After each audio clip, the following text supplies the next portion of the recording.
Okay, good evening. Welcome to UPARS Los Angeles. My name is Steve Murillo. I'm the director for UPARS LA. This is January 2019. We have a very special guest tonight with us. His name is Rey Hernandez, but he goes by Rey. Rey is one of 4 co-founders of the Dr. Edgar Mitchell Foundation for Research into Extraterrestrial and Extraordinary Experiences, or FREE Foundation, and one of the 2 co-chairs of the Free Experiencer Research Committee. Rey is also one of the 3 co-editors of the historic 820-page book, many of you guys have already purchased, entitled Beyond UFOs, The Science of Consciousness and Contact with Non-Human Intelligence, based on FREE's 5-year comprehensive academic research study on UFO-related contact experiences like the one we just heard about. Rey graduated with honors from Rutgers College with a master's. He was a master's candidate at Cornell University and was a PhD candidate at the University of California, Berkeley, in City and Regional Planning, where he was a recipient of National Science Foundation PhD Fellowship. Rey is currently employed as an estate tax attorney with the U.S. Department of Treasury. He previously was an adjunct professor for 6 years at the New School for Social Research and at the City University of New York. Would you guys give a warm welcome to Rey Hernandez?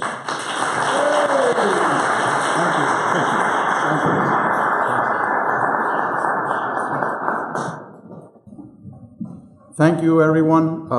First of all, I want to thank Steve Murillo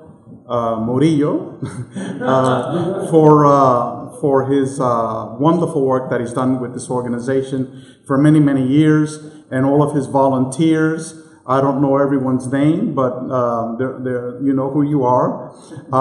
When I had my initial first contact experiences and UFO experiences and paranormal experiences, et cetera, one of the resources that I turned to learn more about this phenomenon was the UPARS videos, Steve. We never discussed that. Very, very informative presentations. And so I just want to thank you for the work that you're doing and your team, and also the quality assistance and information that you're conveying to this community, which by now they should know is not nuts and bolts, which is primacy, but consciousness and the paranormal and the multiverse. I'm going to be talking about our organization, the Dr. Edgar Mitchell Free Foundation, the members that established that organization, the mission, the purpose, the 5-year academic research study that an entire team of both academics and experiencer abduction and UFO researchers, we all teamed up together to do this project. And later on, we're going to be talking about where this field needs to go to in the future.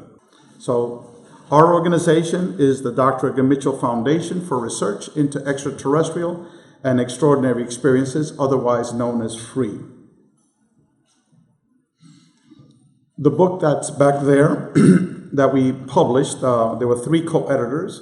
Myself, Dr. Rudy Schild, who is the executive director of FREE. He's also an emeritus professor of astrophysics from Harvard University. And Dr. John Climo, who is a retired professor of more than 40 years in the field of psychology. He's one of the few academics to be a tenured professor focusing primarily on the paranormal. He chaired over 250 PhD dissertations.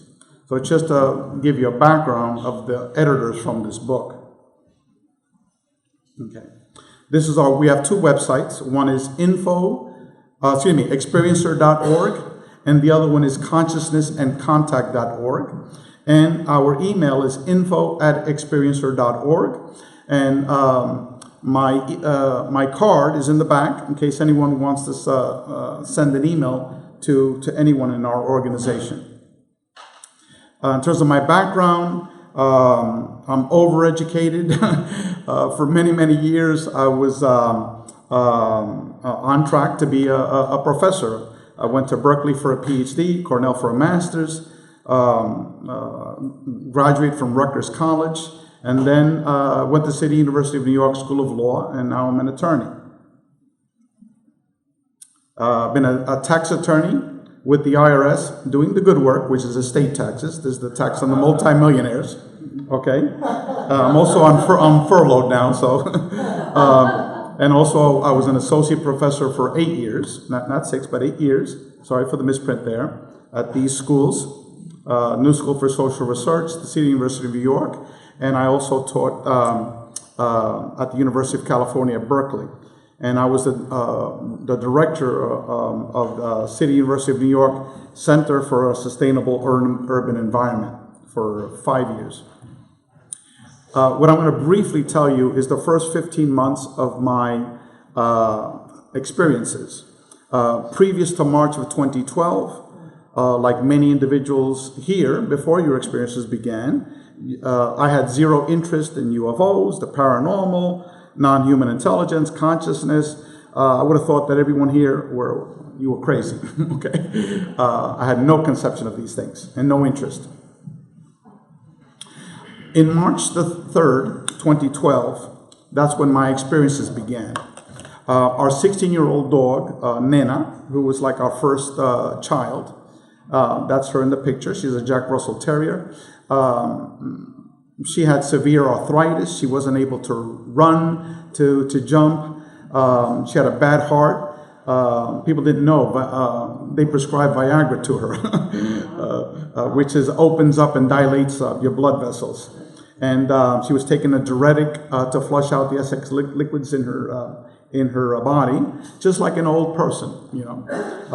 And so on a Saturday evening at 8 o'clock, she became totally paralyzed. She could only bark and try to move her head, but the rest of her body, there was no movement. So we called our vet, Dr. Phil Cruz, has an office on 40th Street, Bird Road, and 57th Avenue, in case anyone questions me, okay? We did eventually tell him about these experiences. And so he said, okay, Ray, I'll open up my office tomorrow so we can euthanize her, you know, put her to sleep. So when my wife came home, she had just come home from a retreat, a Catholic retreat at her church. It was all prayer. The entire Saturday, all day Thursday night, all day Friday night. So she was charged up from praying all those 3 days. I told her, she started crying. She then began to pray.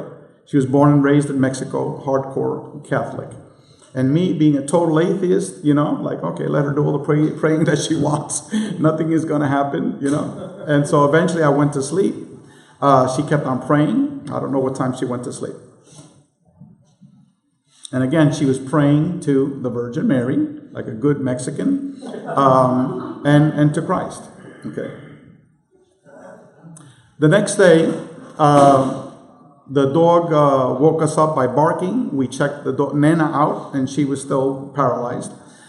So I went back to sleep, and my wife carried the dog down the stairs. When she got down to the stairs, this is what she saw in the corner of the living room. And this actually is our living room. This is a graphic rendition of what she saw. Immediately, thinking it's an angel, because she had been praying all night, right? Logical, okay? She knelt down and started praying. And then it started shooting these white fluorescent lights from the side. And so after this green light, you see those two green lights there, it started like beaming on her, like scanning her, like a laser. She then got up and started yelling at me to come down to see her angel. And Sunday morning, 6 o'clock, leave me the hell alone, you know, didn't answer her. She physically then went upstairs and hauled me out of bed, okay? And then she wouldn't tell me what it was, okay? I was upset because she woke me up from my beauty sleep. So we both go down the stairs. She's like 2 or 3 steps in front of me going down. And so immediately when she gets down to the middle of the living room, and again, what I'm about to tell you right now, it's like super, super fast. It didn't take, 5 minutes developing. This is one after another. We go down the stairs, she goes, and she's the first one to the living room. Poof, she disappears. Whoa. The dog is not there anymore, okay? Immediately, some type of intelligence begins to control my mind, and I had peripheral vision. No peripheral vision. That means, you see where that object is now? The object actually was next to that lamp, in front of that lamp, okay? And all around It was all dark, okay? Just was illuminated, was just that area around what you see there, okay? I call it a plasma energy being. Why? Because it controlled my mind, okay? This is intelligent. And again, I didn't have my consciousness. Something else was controlling me. What I'm about to tell you is not logical, but it's what happened, okay? I looked at that, I squinted at that object, and I said, BS, okay? This is what you got me up for this, this junk, And so I turned around, I walked up the stairs, didn't care. My wife had disappeared, the dog was gone, and I was watching this thing. It's like, right? So here I am. I go on the bed. I put my hands on my chest. I look straight up, and then I was knocked out, okay? 45 minutes later, and I know it's 45 minutes later because when I got downstairs, eventually, like a couple of minutes later, we looked at the clock, and 45 minutes had elapsed, okay? So I woke up 45 minutes later, and then I was fully conscious, and I was like, holy, what, okay? And so I ran down the stairs, and there's my wife in the middle of the living room. Hallelujah, hallelujah. Los ángeles la curaron. Los ángeles la curaron. The angels cured her. The angels cured her. And the dog was running around the whole living room, okay? We even had a sunken living room. Like you see the step here, right? So you had to go like maybe half a foot down, to get into the living room. The dog was jumping on top of that step and running this way and then going back and jumping and flying and running around. And in my head was like an atom bomb went off in my head. Okay? An atom bomb. So immediately, what happened to you? Where were you? What happened? She says, you were there. You saw it. Didn't you see the angel? The angel came and cured her. I said, what angel? I didn't see an angel. I saw, and then I described this energy being that you're seeing. Okay? And then she goes, no, that's not what I saw. Then she described to me what she saw. Then I said, where were you? Look at the time. Where did you go? I didn't go anywhere. And it wasn't until 6 months later, after my wife and I and my daughter were having all of these paranormal experiences, all of these UFO sightings, that we finally, after my daughter and I and 3 friends saw this big gigantic UFO right on top of my next door neighbor's house, I called MUFON.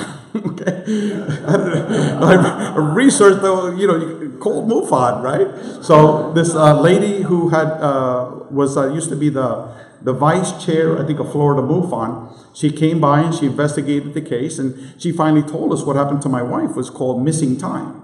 Okay, that she was gone for 45 minutes. But for my wife, she had just looked down, and the dog started running around, fully healed. And because it was total bedlam, chaos, we didn't know this concept called missing time. So anyway, as I said before, when we woke up, my wife was, celebrating in the living room because the angels that she had summoned had come down and had cured our dog. And to this day, my wife still, even though she's seen tons of UFOs and called them down to see her angels, she still sees it from an angelic Catholic perspective. Okay, 2 months later, the dog woke my wife up at 3:30 in the morning. Okay, so my wife goes downstairs with her to open the door, the back door. No, the dog didn't want to go in the back door. She was jumping on the front door. Okay, and the only reason we go in the front was like to walk her with a chain, to go into the car. No, she was jumping on the front door. My wife opens the door. She goes down the stairs. Hears this huge noise for like a minute. All of a sudden, the noise stopped. She looked up, and this is what she saw. My wife tells me, oh, last night my angels came and visited me. They came in a beautiful angelic craft. It has stained glass windows just like our church. I said, what did you see? And she described it. And I said, well, draw it for me. And she drew it, You saw a UFO. That's what you saw. Oh, you're an atheist. You wouldn't understand. They were my angels, So that's how the first time I made this relationship between quote unquote what we know as UFOs, which I prefer the term UAPs, Unidentified Aerial Phenomenon. Okay, well, I'm skipping. No, that's later on. Then my wife, a month later, went to Mexico. She stayed a month in Mexico with her family. And there she had multiple experiences where she would be calling down her angels and these UFOs would appear. 3 different times, twice with family members. Very close. We're not talking a little tiny dot in the sky. One time they even beamed down a blue light in front of the lead car. And then one time she saw these 3 human-looking beings, like 7 to 8 feet tall, dressed in white monk's robes, that floated right in front of her. Okay? For like maybe 20 seconds or so, then they disappeared. Not walking, we're talking floating. And again, my wife, she doesn't have an email. She doesn't go into the internet. She doesn't read any of these books. None of these things, you know? And we have a lot of personal disagreements because I'm so much into this. And she has zero interest in this stuff because to her it's just angels. I'm a total atheist. And you're, you know, that sort of thing.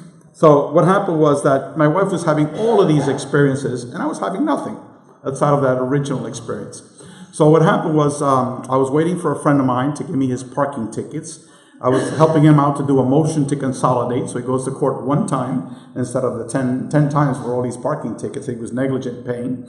So I said, I need the tickets. And he goes, Ray, I got the tickets. I said, where are you at? I'm very close by. I said, okay, I'll wait for you outside, right?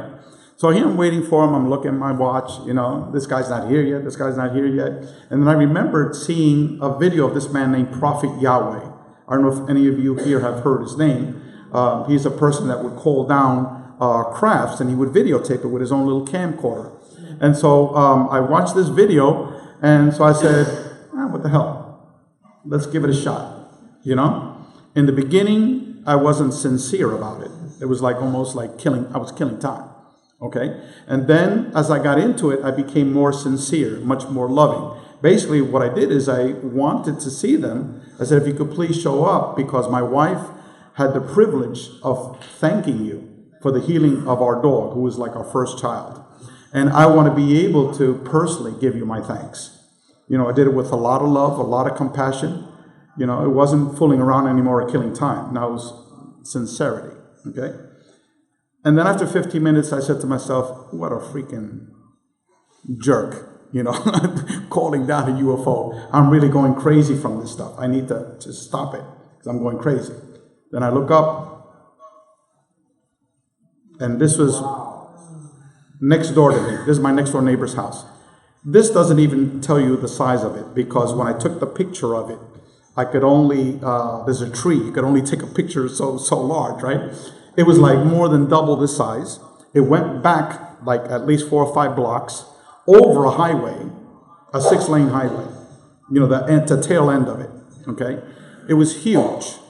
And I won't go into the details of it, but there was tons of paranormal experience, tons of communication, telepathic communication.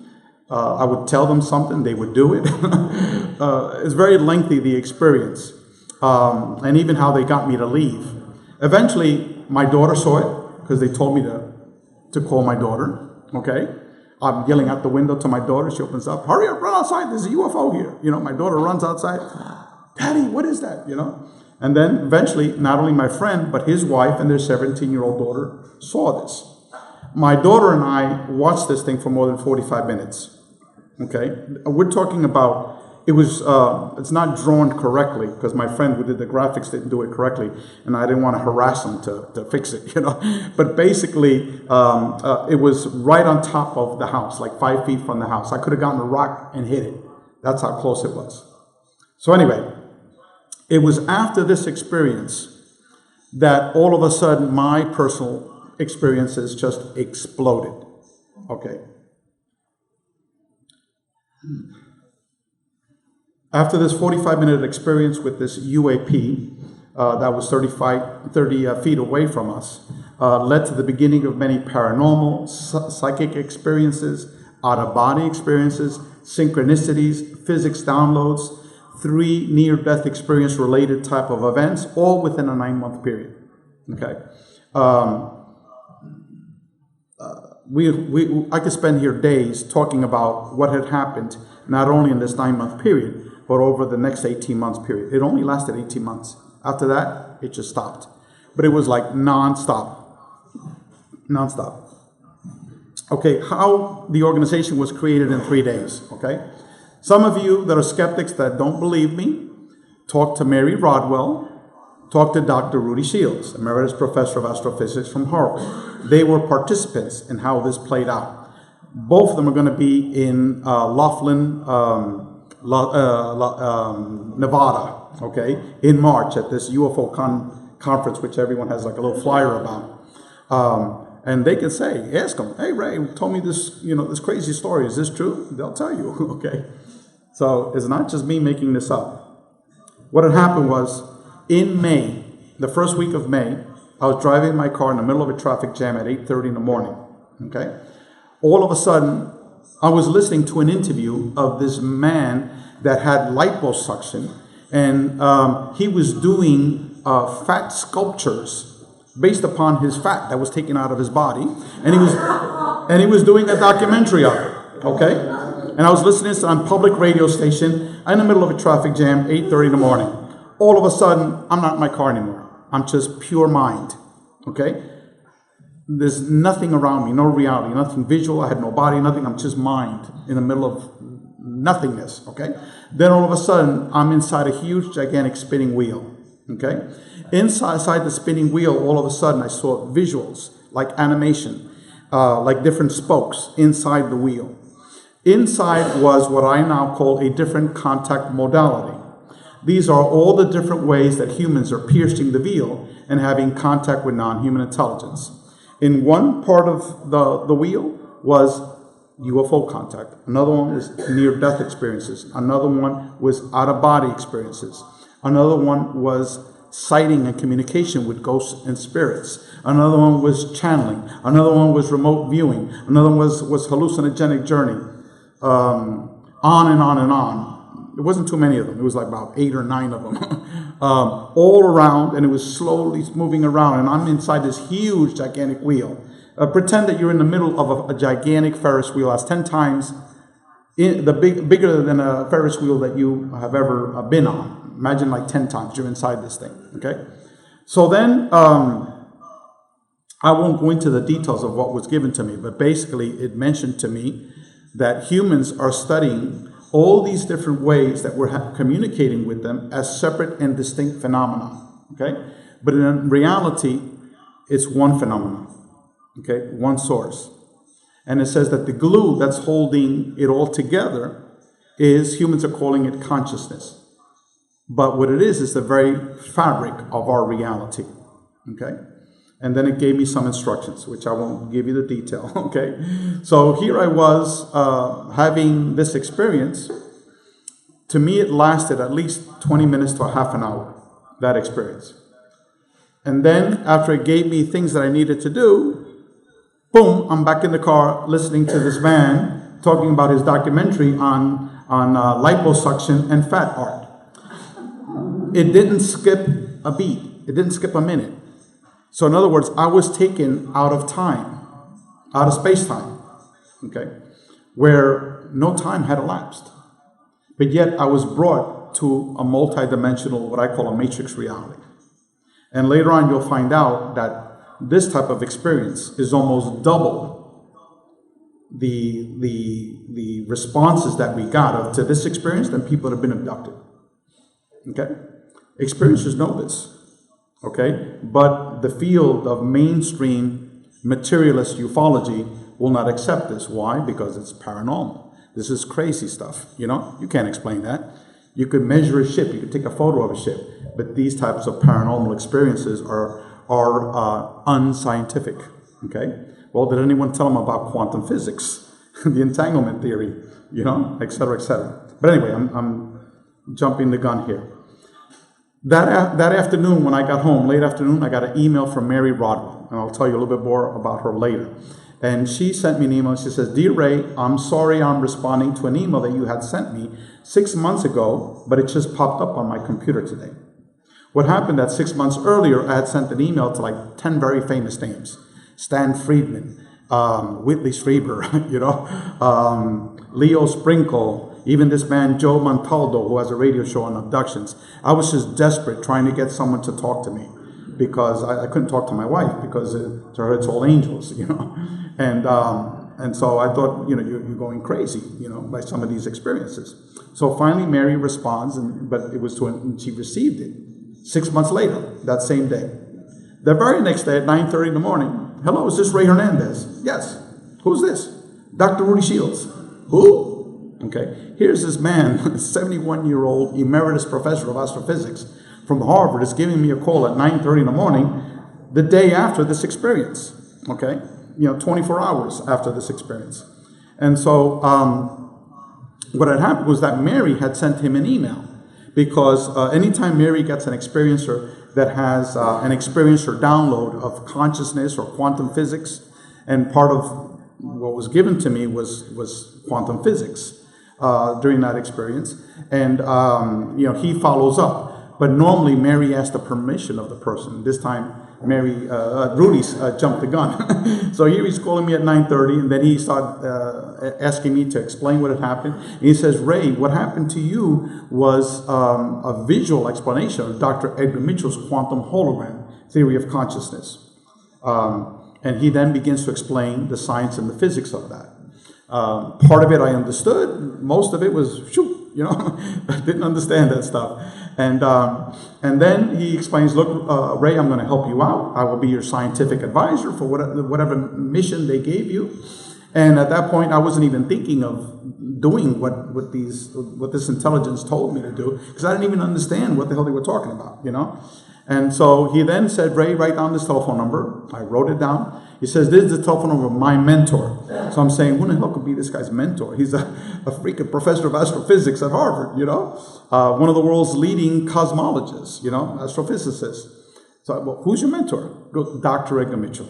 Okay, so by that point, I already had been on the internet researching ufology, and Edgar Mitchell's name pops up everywhere, not only with the ufology part, but also with the paranormal and the psychic aspect of it. Really, Edgar was the pioneer, one of the major pioneers in both of these areas. So I got the courage to give Edgar a call, and what happened, he invited me to his house the next day.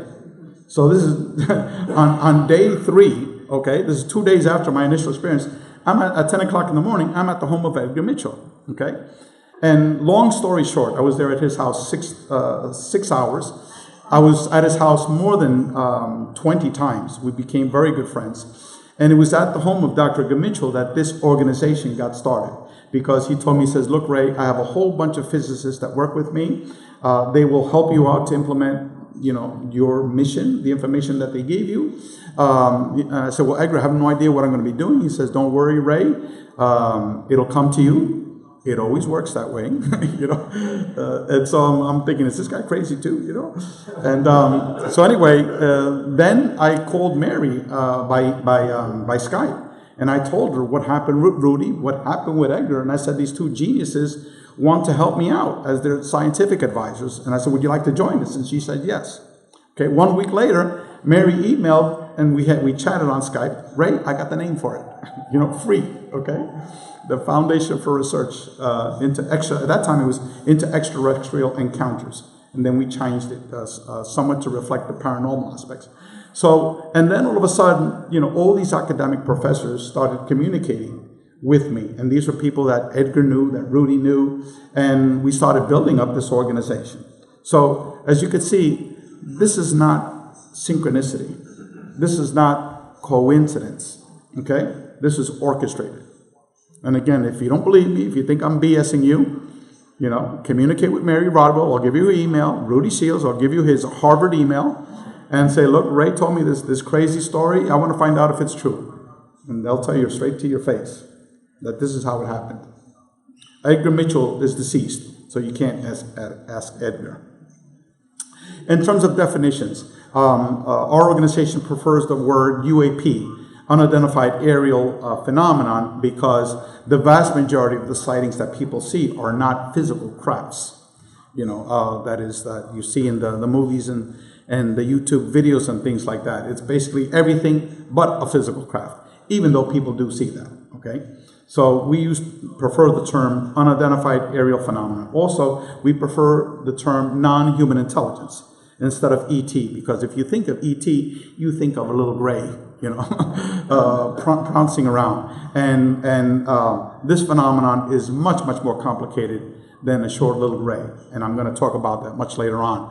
So we prefer the term non-human intelligence, because that implies it can be terrestrial, intradimensional, interdimensional, or whatever, okay? Something complicated that we just have no idea what is happening here. Rudy Schild, I'm not going to go over much of the details, one of the world's leading astrophysicists at Harvard University for more than 40 years, has more than 300 peer-reviewed papers published. We're talking someone that told Stephen Hawking, "You're wrong about black holes." This is the reason why, okay? Years later, Stephen Hawking admitted he was wrong about black holes, but he never gave Rudy the credit for it. He's also the editor-in-chief of the journal Cosmology, and he is our executive director. So it's not just some crazy man down the street, okay? We're talking about this crazy man who is the director of our organization. Edgar Mitchell, what a lot of people know about him is the Apollo 14 astronaut, sixth man on the moon, one of the fathers of the UFO disclosure movement. But Edgar, that's not what really concerned him. The more important part was the whole psychic and the paranormal aspect. He founded the Institute for Noetic Sciences in 1971, okay, while he was at the Stanford Research Institute. And that institute has blossomed into the world's leading academic research institute, researching the psi phenomenon, ESP, precognition, etc. Healing, anyone here that is into healing, Reiki healing, energy healing, that sort of thing. They've been studying that for phenomenon for more than 25 years. And consciousness, scientifically studying, what is consciousness. And Dr. Dean Radin, who's a member of our organization as well, an advisor to FREE, he's the lead scientist at IONS. So that is what really concerned Edgar. We have an article, a chapter in our book that Edgar wrote before he passed away many, many years ago, titled Nature's Mind, the Quantum Hologram. In our new book, which is going to be explained later on, it's a much, much more elaborated and detailed scientific and physics discussion of the quantum hologram theory of consciousness. So Edgar was a genius, brilliant man. Okay? In his 1974 book, which is very, very thick, it's like 600 pages, the title of the book is From Outer Space to Inner Space. And it talks about all of the contact modalities. Someone back in 1974 talking about near-death experiences, out-of-body experiences, remote viewing, precognition, healing, et cetera, back in 1974. So in that book, he said, although some research people claim connections between UFO phenomenon and the psychic event, the correlations are not sufficiently established to warrant treatment in this volume, which is his book. He said, these omissions are not an oversight. Rather, they are due to a paucity of solid research material. Another one, no one has done a systematic analysis of the UFO contact phenomenon. And he said that paucity, in turn, is caused primarily by the lack of funding and research support from which this field has generally suffered. A lack, incidentally, that we hope this volume will soon help to change. And that's the book that he wrote in 1974. Now I can say that now, with our research study, under the guidance and the impotence of Dr. Edgar Mitchell, we now have that data. So if he were to write that book that he wrote in 1974 now, he would include the UFO with all the other paranormal contact phenomena. Okay. Basically, first of all, the first point is that we know nothing about the complexities of these phenomena. We know the equivalent of 1 grain of sand in an entire beach. And I skipped the part later on where I said an Edgar, and that's just one beach, implying, and that's just one universe. Imagine a multiverse. So we know nothing. This is so complex. So anyone that's out there on the internet, on YouTube, that they've got all the answers, okay, they're full of it, okay. This is the man that's been researching this phenomenon for at least 60 years before he passed away. Now, Mary Rodwell, another one of our co-founders, is a certified psychologist in Australia and in the United Kingdom. She has supported more than 3,000 UFO-related contact experiencers. She has worked with our research committee from the inception, from day one, and also she was director of our support committee. We also did provide a lot of support to experiencers, and many of you have called me over the years for support and trying to get a better understanding of this phenomenon. Dr. John Klimo, Dr. Klimo, tenured academic professor for more than 40 years in psychology, one of the few academics who has primarily researched the paranormal. He's been a board member since the very beginning. He's also the chair of our research committee. He's chaired over 250 PhD dissertations. 75 were on the topic of the paranormal. His most well-known book, he's had numerous books, is titled Channeling. And it really was the first, one of the world's first academic research books on channeling, and it was been translated to 18 languages. So we're not talking about any schmuck, that was the chair of our research committee. There's a man that taught research methodology for 40 years. Dr. Claude Swanson, one of the world's leading PhD physicists that has focused on the paranormal and consciousness. He has a PhD in physics from Princeton University, not a little community college down the street, okay? Also a member of our board since the very beginning and a member of our research committee. Dr. Swanson is the author of several books. The first one was The Synchronized Universe, which is a physics explanation of how all the paranormal contact phenomenon are interrelated. And you'll see that as one of the main components of our work. And also Science and the Afterlife. Kathleen Martin, many of you know her. One of the world's leading researchers on UFO contact experiencers, a free board member, again, since the very beginning, also a member of our research committee. She's the director of MUFON's Experiencer Research Program, the author of Capture, the Benny and Barney Hill UFO Experience, and Science Was Wrong, both together with Stan Friedman, who I was told is going to be a speaker in the very near future. And also the Alien Abduction Files with Denise Stoner, who also was a member of our research committee as well. Dean Radin, free advisor, one of the world's leading authorities on consciousness and ESP, the lead scientist at the Institute for Noetic Sciences, and he's authored many famous books on consciousness, The Conscious Universe, Entangled Minds, Supernormal, and Real Magic. This is not metaphysics here, okay? This is hardcore science trying to explain metaphysics, trying to explain the paranormal, ESP. So these are the people which we're working with. This is not just Joe Schmo down the street here. Free is ahead of ions, okay? We're leading the charge. We're establishing the new paradigm of where we need to go. So again, this is not any Tom Smith down the street here. We're talking about one of the world's leading scientists on consciousness, saying that the work that we're doing has pushing the envelope, and we're establishing the new paradigm of where we need to go. This is Dr. Dean Radin. Okay. Again, I don't need to beat a dead horse here, but we have all of these. One of our medical doctors is here, Dr. Joseph Burks. Joseph? Okay. Retired medical doctor. He was the co-author, I think it was chapter 5 or 6. Chapter 6 of our book on medical healings with Preston Dennett. And Preston has spoken here several times in the past. I think he was your previous speaker here in November. So numerous academics and professionals. I'm not going to go over the list of names. These are all, tons of physicists, retired professors. Dr. Bob Davis, retired professor of neuroscience. Leo Sprinkle, many of you know his name. The first academic to actually write an academic article on UFO contact experiencers was Leo Sprinkle.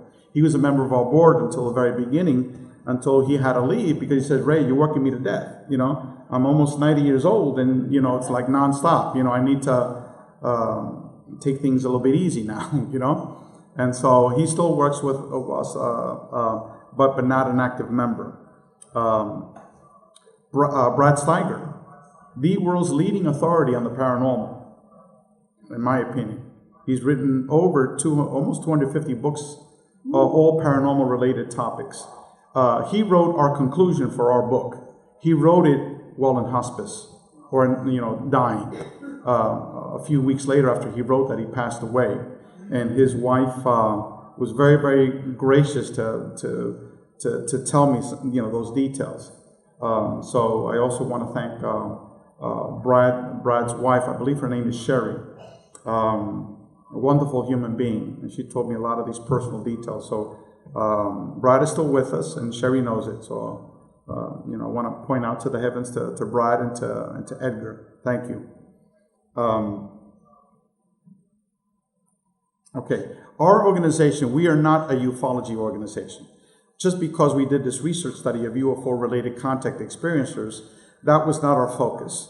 The reason why we did that study on UFO contact experiencers was why? No one has ever done that before, okay? No one has ever done this type of study, and I'll go a little bit more into detail.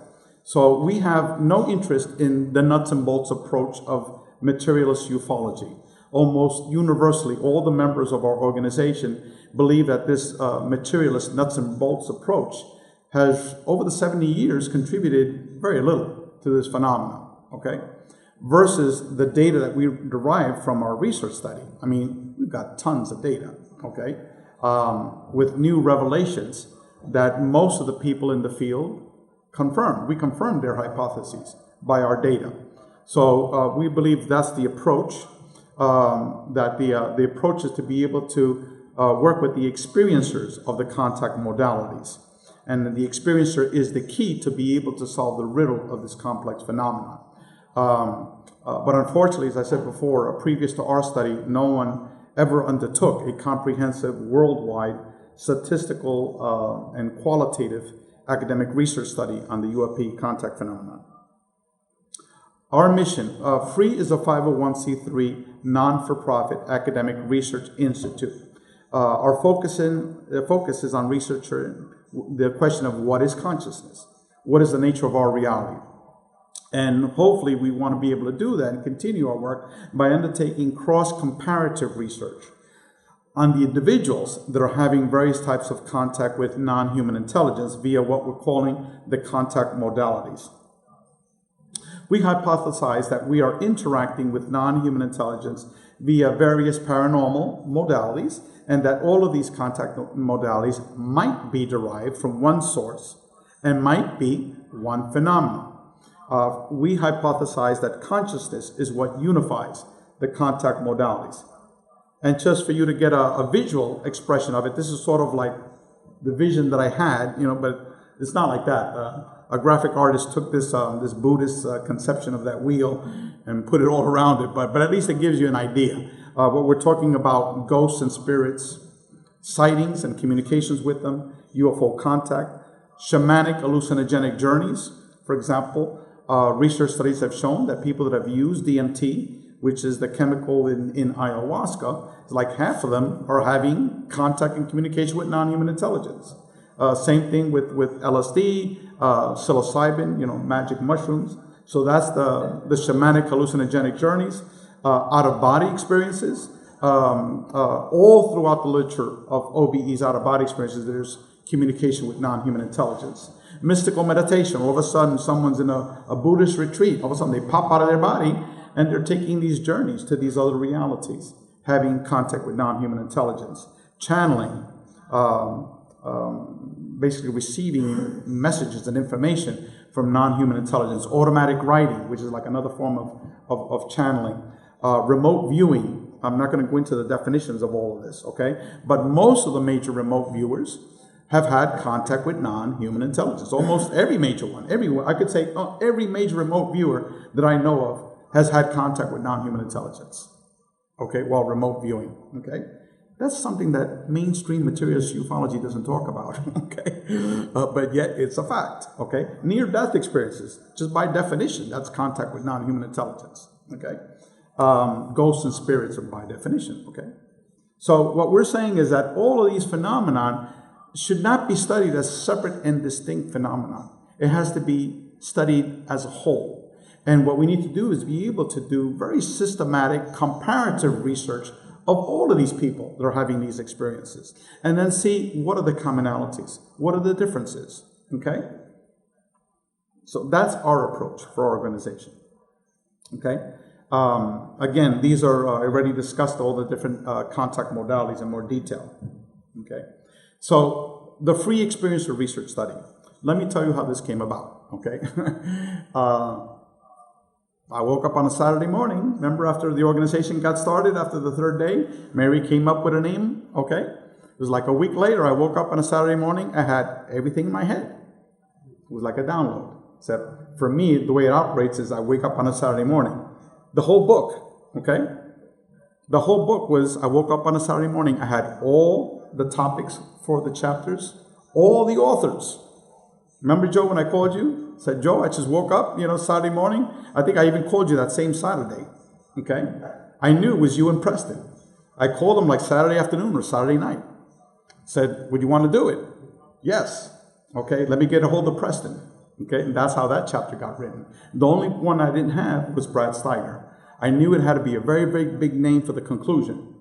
And it was, that name came about a few days later. But basically, that's how the book came about. The concept for the study, for the research study, as well as the topics for that book. But now we're talking about the research study. So basically, our research study is a 5-year academic research study. And it's the world's first comprehensive, multi-language academic research study administered on a worldwide basis on individuals that have had UAP-related contact experiences with non-human intelligence and its associated paranormal activity. Okay? The research methodology. Okay, this was developed by the team of both the academics and the UFO experiencer researchers, people like Kathy Martin, Leo Sprinkle, Mary Rodwell, together with the heavyweight professors, that knew about how to administer these surveys and things of that sort. So it was a collaborative team. We developed 3 phases, surveys. The first 2 surveys were 600 quantitative questions. These were extensive surveys.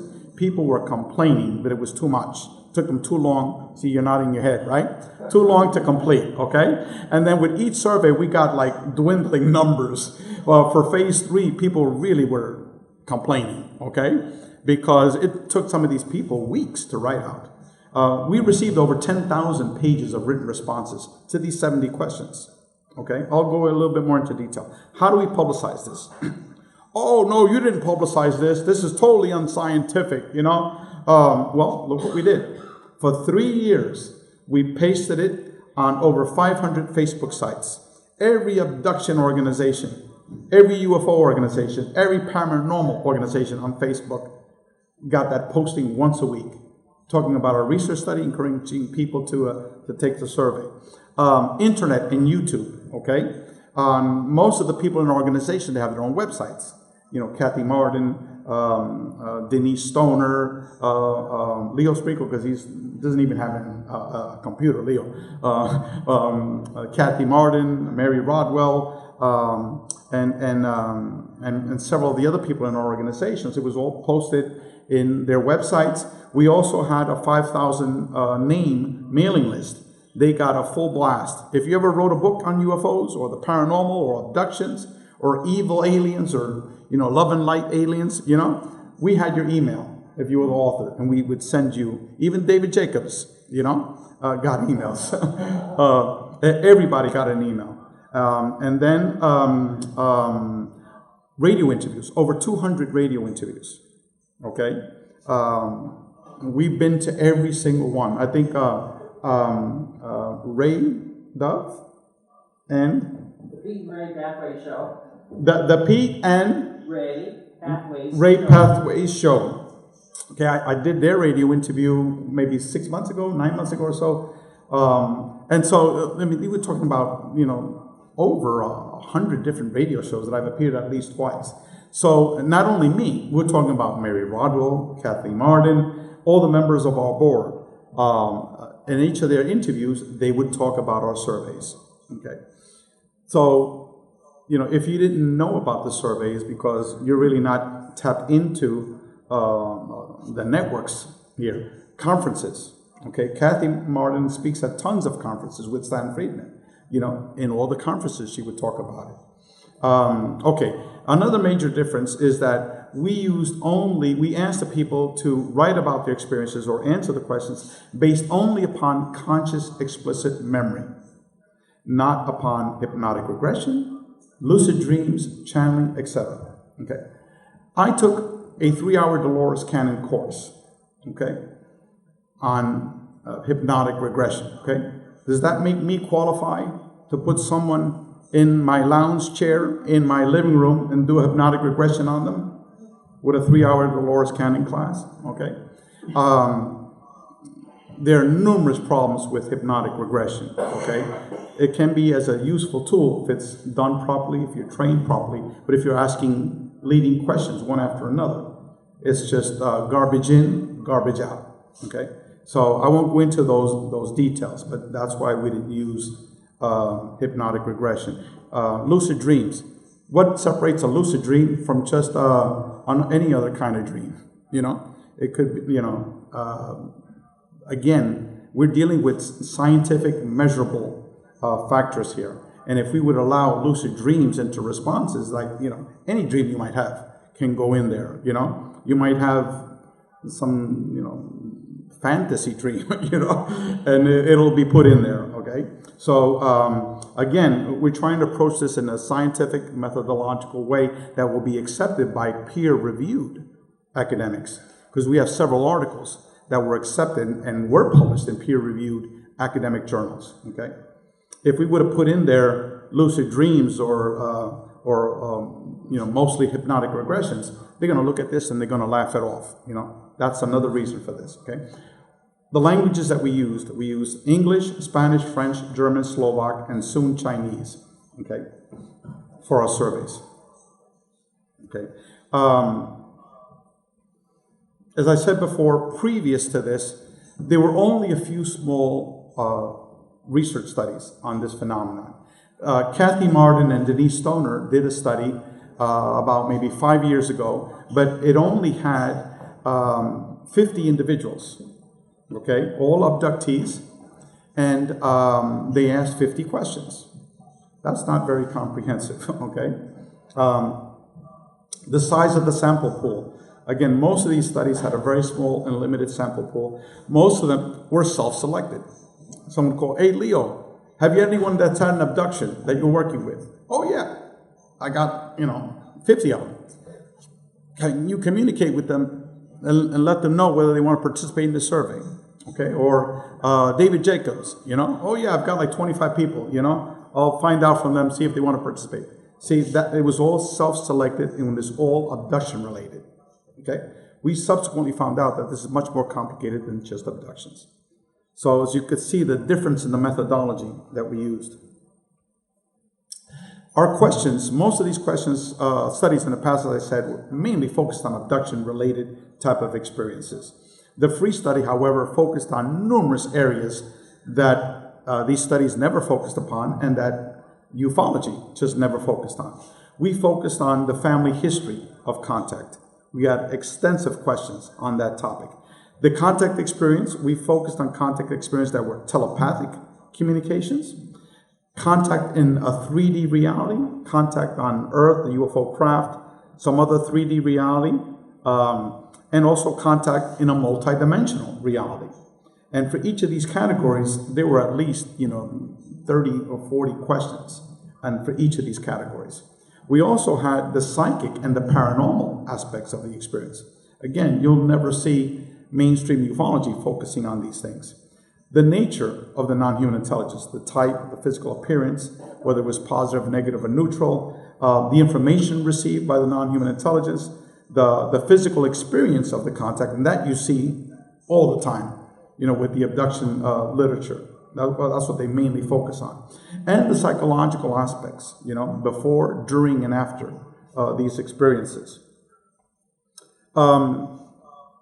We received a total of 4,145 responses to phase 1, which is for our English research study. Altogether, we had more than 6,000 responses. This is just what I'm telling you today. It's just the English language. Phase 2 is 2,000, almost 300. For phase 3, 1,456. Again, over 10,000 pages of written responses. Phase 3 was the qualitative. That's where they were asked to write out responses to 70 questions. Poor Dr. John Climo spent 9 months, you know, We cut it down to only 200 of these people, the top 200 cases. And we wrote like 10-page abstracts of these 200 people. But poor Dr. John Climo spent 9 months reading 2,000 pages, basically, 200 people times 10. And then he wrote chapter 3 in our book, which is an analysis of the qualitative responses. Okay, now we're getting into the nitty-gritty here. And pretty soon, someone lets me know when we could take a break. Steve or someone else? When would be a good time to take a break? You let me know. Okay. We have 4 major findings. This research study is littered with new findings, okay? But I'm just going to give you, okay, Ray, in a nutshell, what were the 4 major findings? Okay, here they are. First of all, contact experience is an overwhelmingly positive experience. Okay? That's number 1. We asked, goodness, almost 80 questions to get to this issue. Okay, we asked it in many, many different ways. Number 2, contact experience results in a positive transformation of the experiencer, a complete psychological profile change of the individual. And I'm going to go through all those details later on. Number 3, contact, again, we're talking about UFO-related contact experience. We're not talking about solely out-of-body experiences or near-death experiences, because this is focused on people that have seen UFOs, okay? So contact experience was primarily a paranormal and a psychic phenomenon, and not a physical phenomenon.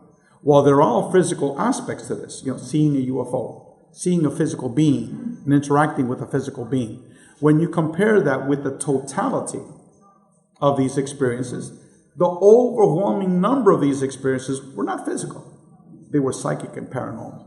And I'm sure people here that are true experiencers are nodding their heads. They know that this is correct, okay? And we know it's correct because thousands of people from our research study from over 125 countries, okay? We're not talking about, these little studies of 50 people that had abductions, okay? We're talking about close to 6,000 people from over 125 countries. 4, finding number 4, okay? Contact experience, UFO, UAP-related contact experiences, results in a manipulation of space-time. And I'm going to give you examples. For example, that experience that I went out of body, that's space. I was brought to another reality. Being brought back to the very second where this guy was talking about the liposuction and doing the, you got a kick out of that, Joe, of doing sculptures from his fat, okay? And not... you don't like that image, huh? And then, and not missing a second from that interview. That's the manipulation of time, okay? So, that just didn't happen to me. This happened to hundreds and hundreds and hundreds of people where there was this manipulation of space-time. And I'm assuming that you've had so many speakers here, Steve, over the years that might have talked about this, okay? And that in turn leads to the possibility that this is much, much more complicated than just extraterrestrial, and that these experiences might actually be interdimensional. Okay, now I'm going to give you some of the data from the physical sighting of a UAP, Unidentified Aerial Phenomenon. Okay, we asked this question, again, the cutoff here was 3,100 people. So this doesn't have the full amount, because once we started publicizing our research results, that's when we cut it off for the analysis. Okay, now we can actually start going over the data from our research study. Okay, first I'm going to talk about individuals that have seen UFOs. And again, out of 3,100 people that completed our survey, our cutoff, almost 2,600 people have seen UFOs. Now, the balance, the other rest, are people that their spouse saw the UFO or their kids. But they saw a gray or a human-looking being. They've had paranormal experiences. Other members of the house have seen the UFOs. So pretty much almost everyone that participated in our survey has either they have seen a UFO or a member of their house have seen a UFO and have had these experiences. Okay.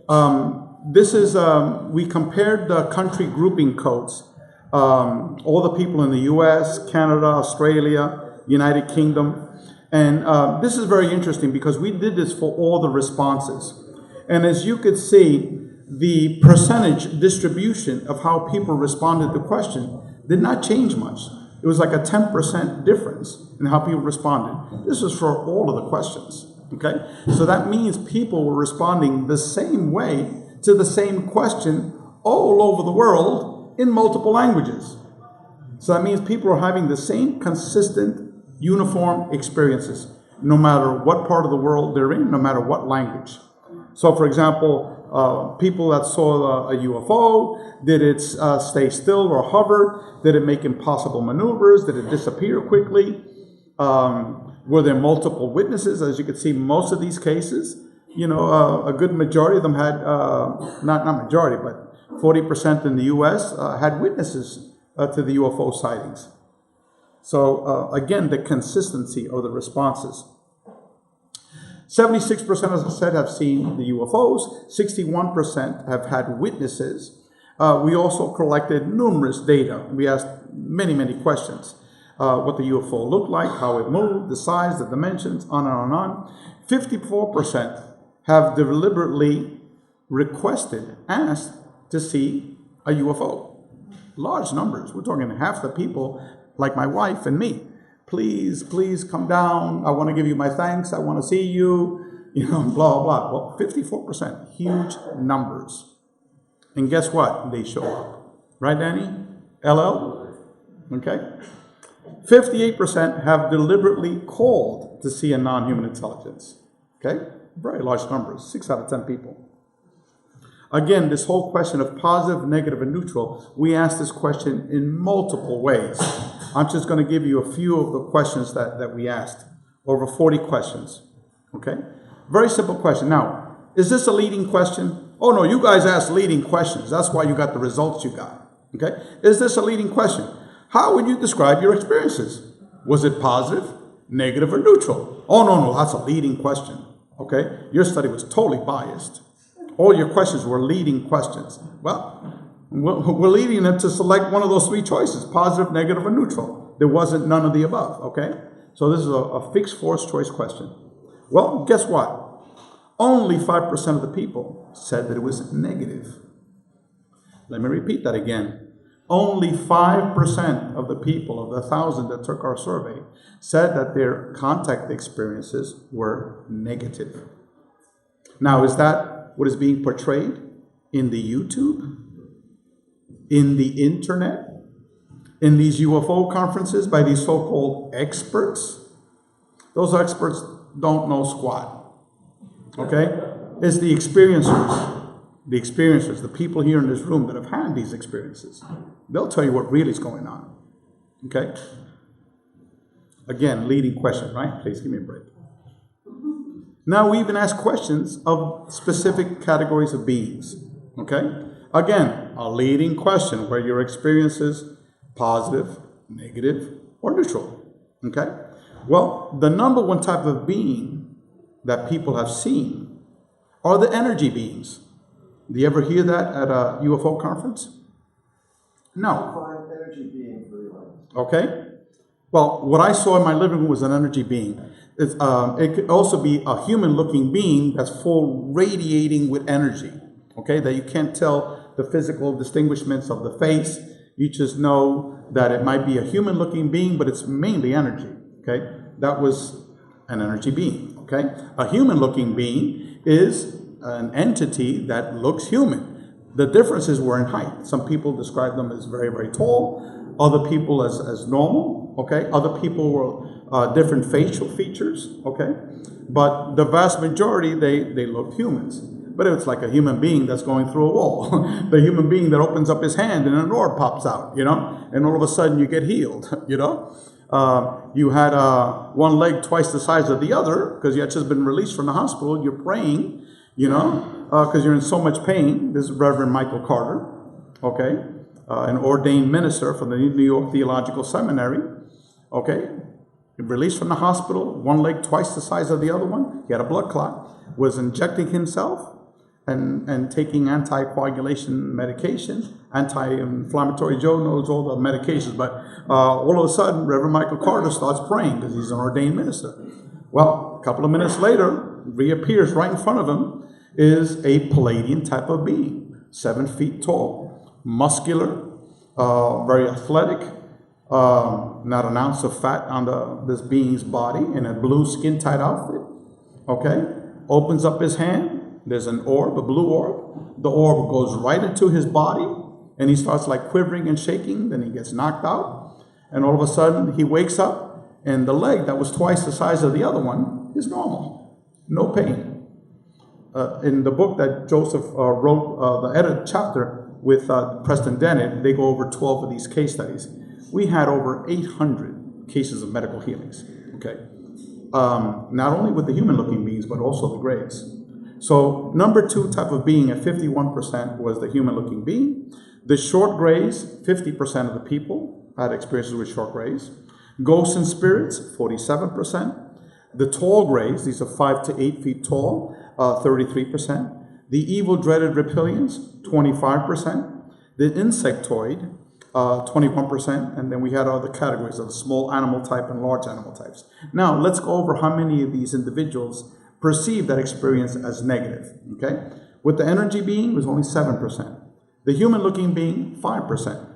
The short grays, the evil short grays, that in every cartoon picture that you see on the internet and Facebook, it's all these evil grays, on top of you. Well, 11%, actually it's 10.5%. 10.5% of these individuals said their experiences with the small grays were actually negative. The vast majority, 59%, said it was neutral. Okay? Now, the evil, dreaded reptilians, okay? The ones that rape your wife, they eat your children, okay? The ones that Barack Obama was totally captured by these reptilian, whatever that David Icke junk is, okay? So all this stuff is, you go to the internet, that's what you get, okay? And you have a lot of people that are, oh yeah, the evil, dreaded reptilians. Well, 23% of these people said their experiences were negative with the reptilians, okay? Only 23, but the vast majority were neutral. But once we went to phase 3, remember phase 3 is our qualitative instrument, where people have to write out the details of their experiences, okay? These people, almost everybody, except 1 or 2, that said, oh, I was raped by a reptilian, It was just like 1 or 2 people, that's it. Out of, I got the actual numbers in another slide. It was like 450 people that had experiences with reptilians. We're not talking about a little group here. We're talking about a lot of people. Even the short grays, it was over 1,100 people. So these are very large samples. The reason why they said it was negative, because when they saw one of these reptilians right in front of them, they panicked, okay? Panicked. All of a sudden, there's this 8-foot-tall football player that weighs 500 pounds, muscular, bulging, with a crocodile head and a long tail, that's like a couple of feet away from you, okay? Who in the hell would not be shit scared for the rest of their life from seeing that, okay? And most of the time is the being would be looking at them, staring at them for a couple of seconds, and all of a sudden, boom, it would disappear. That's the typical experience, okay? Some of them actually communicate, have interactions with you. Barbara Lamb, a very, very well-known experiencer and author, also a member of our committee, talked very publicly about her reptilian experience, and many, many other people, okay? But this is not what's circulating. This 23% that's only these negative experiences. And again, you don't hear why it was negative. They didn't do an anal probe on you or nothing like that, or ate your youngest daughter, It was people were just petrified of what the physical appearance of the being. Okay. We asked the question, again, a leading question. If you could stop your ET contact experiences, would you? Very simple question. Okay? Well, guess what? 84% said no. Keep it coming, baby. Keep it coming. Now, is this what's circulating on the internet? Is this what's circulating at these ufology conferences? Okay? No. But yet, this is what thousands of experiencers are telling us. Oh, you just circulated that to the love and light crowd. You just circulated that to the metaphysical crowd. No. As a matter of fact, the vast majority were ufology organizations, and most of them are the evil, dreaded, aliens, and grays. Those are those websites. You see these posts on Facebook and on the internet. Okay, very rarely do you see positive experiences. All these people who are not experiencers, they're just regurgitating and posting junk on the internet. So if you're an experiencer like I was, and you want to learn about these experiences, you go to the internet, you're going to what the hell is this? That's not what happened to me, You get totally hoodwinked in terms of this other reality. But the true experiencers are telling you a totally different story. 84% said, no, keep it coming, baby. Do you believe that ETs are bad, malevolent, evil? 91% no. Again, leading question. Okay, overall contact was an overwhelmingly positive experience. Okay, this question was asked in numerous ways. Only 5.3% stated that their experiences were mainly negative. That's it, 5.3. If you woke up and you were on a craft or a ship or whatever, and you were being physically inspected, which does take place, okay? If that's the only experience you had, you're going to be petrified for the rest of your life. If you would take this survey, you're going to check negative, baby. That terrified the hell out of me. But with most experiences, and you'll find out later on, they didn't have just one experience. Okay? They've had multiple experiences. And as the experiences went on, they became more positive. It wasn't just a physical phenomenon. It wasn't a physical inspection. Then it changed to going to a matrix reality. Then it changed to getting spiritual messages. Okay? It evolved. The beings were no longer the small grays anymore. Now you're interacting with human-looking beings. People call masters, dressed in white monk's robes. What the hell is going on? What does that have to do with small grays? But that's the pattern that we saw in our study. Okay? 84% don't make it stop. Keep it coming. Only less than 10% said that they are bad or malevolent. Okay? Even for the different types of beings that I showed you before, the vast majority said they were not, mainly negative. 62% said that non-human intelligence has tried to help them. 71% feel an expanded consciousness in their presence. 66% have felt love from them. Okay, now, transformation. As I said before, individuals are being totally transformed by this phenomenon. What we did is we borrowed, I forgot exactly how many, but 60 questions from this book. Dr. Kenneth Ring is one of the world's leading researchers on near-death experiences. Okay, he did a statistical study back in 1989 where he compared 74 NDE contact experiencers, near-death experiences, with 97 ET abduction type of experiencers. And he asked over 250 questions, okay? But a good many of these questions related to how did they change. And I'm going to go over that in a couple of minutes. So Dr. Kenneth Ring, who's one of the founders of the International Association for Near-Death Studies, as a result of the findings from this book, he said, both experiences served as ultra-terrestrial agents of cultural deconstruction, which dismantled our commonly held paradigms of religious and metaphysical ideas and our entire constellations of culture and social knowledge to create a new transformed human, a total transformation of the experiencer.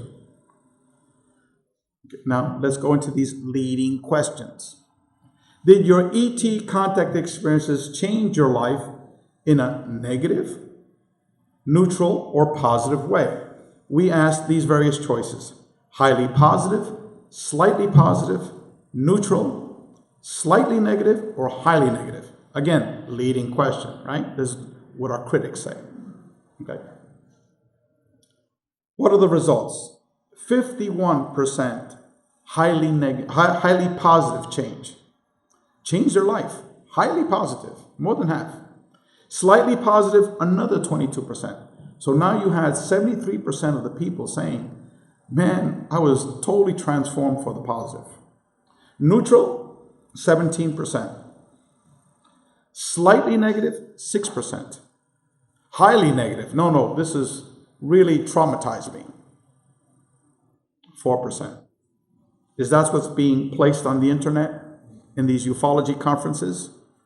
No. Why? Because no one has ever done this study before. Okay? These so-called experts that are giving these lectures, they go to all these hundreds of UFO conferences, one year after the other. Okay? Have they ever done this study? No. Okay, so they wouldn't know. But here is thousands of people that answered this survey. This is the truth. This is the reality. Okay? Again, the important part here is 72% of individuals stated that this has been a positive transformation in changing their life. Okay? We asked, now we're going to go after specific questions. We asked questions, did your attitude towards this specific question, did it strongly increase, stay the same, or strongly decreased? Okay? So, strongly increased, increased somewhat, no change, decreased somewhat, or strongly decreased. Now, let's talk about what things were strongly increased, okay? 75% said my desire to help others. Okay? My desire to help others strongly increased. Now you want to help people. Before you didn't give to you know what. Okay? My compassion for others. My appreciation of the ordinary things in life. My sensitivity to the suffering of others. My concern with spiritual matters. Like in my case, I was a total atheist. Okay? All right? My desire to achieve a higher consciousness. My appreciation of nature. All of a sudden, they become tree huggers, ecologically friendly people. Okay? Someone who used to, eat a candy bar, throw it out in the street. Now, all of a sudden, their spouse throws a candy wrapper out in the street. The other person's right behind it, picking it up, All right? Appreciation of nature. My spiritual feelings. My concern with the welfare of the planet Earth. My understanding of what life is all about. My personal sense of purpose in life. Now I've got a purpose. My concern with ecological matters. And there's like another 30 questions. Okay? So as you can see, how people have been transformed. Are you going to get this at a ufology conference? No. Now, what has decreased? What is the opposite? My concern with material things in life. All of a sudden, every year getting a new Mercedes. That's not important. Okay? Give me a used Prius, Okay? I don't want a gas guzzler. Okay? That mink stole, whatever. You traded that in for something ecologically friendly that keeps you warm. Okay? My interest in organized religion. Way down. But your increase in spirituality, way up. My competitive tendencies. All of a sudden, you're not there cutthroat. Totally destroying someone so you can get ahead. No. Total decreased. My fear of death. Okay? I was a total atheist. Okay? Now, I know I'm an eternal spiritual being.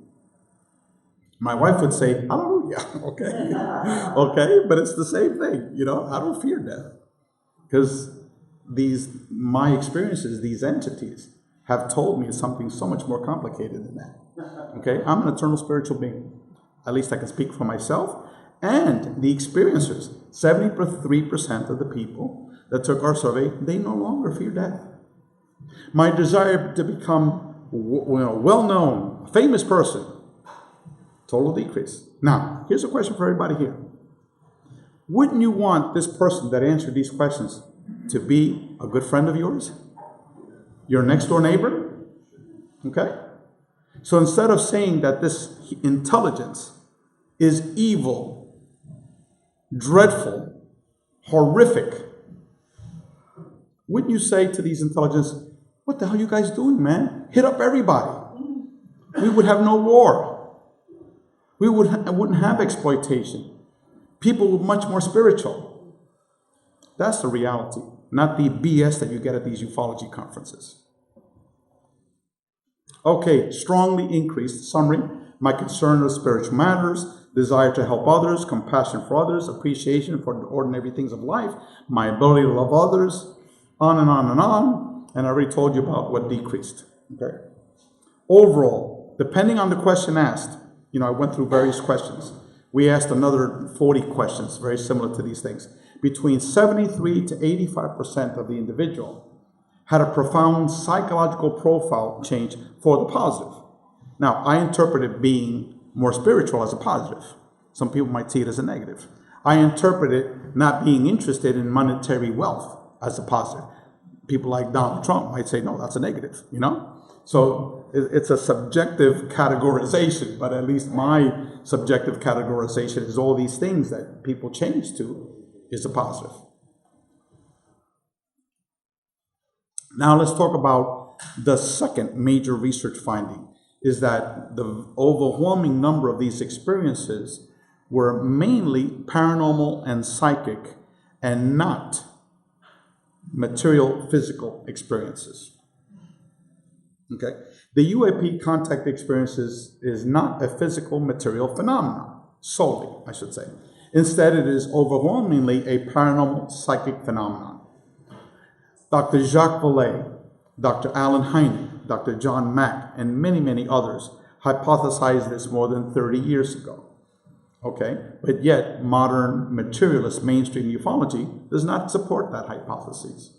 There are leading people that are out every week on these radio shows and appearing in all these UFO conferences that if an experiencer talks, they're like,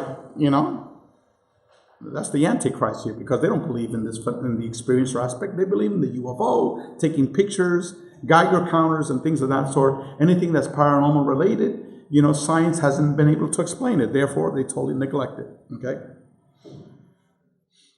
Unlike Vallée, Hynek, or Mack, Free has actually confirmed their hypotheses with actual confirmational data. And attached are several charts that describe the numerous paranormal experiences of the UAP contact experiencer. Okay, 95% have had paranormal experiences in their home. Okay, 80% who took our phase 1 survey have had an out-of-body experience.